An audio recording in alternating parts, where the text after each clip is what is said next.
আসসালামু আলাইকুম স্যার। ওয়ালাইকুম সালাম।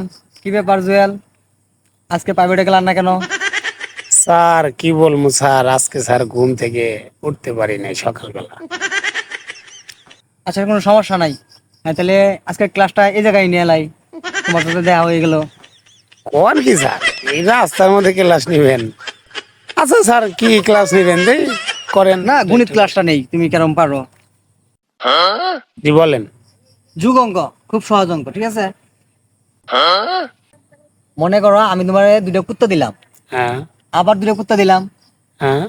তারপরে আবার দুটো কুত্তা দিলাম, তাহলে তোমার কাছে কয়টা কুত্তা হইলো? স্যার 7টা হয় স্যার।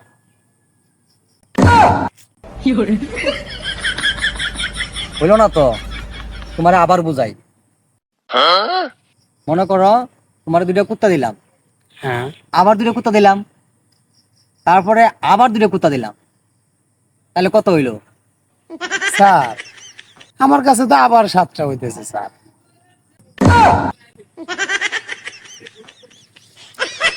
জুয়েল, জি স্যার বলেন। তোমারে আমি সহজ করে বুঝাই দেই। মনে করো তোমার কাছে দুটো কলা দিলাম, আবার দুটো কলা দিলাম, আবার দুটো কলা দিলাম, তাহলে কয়টা কলা হইলো? স্যার স্যার এবার তো 6টা হইতেছে।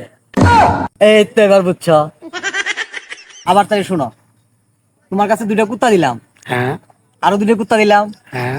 আরো দুটো কুত্তা দিলাম, তাহলে এবার কয়টা হইলো?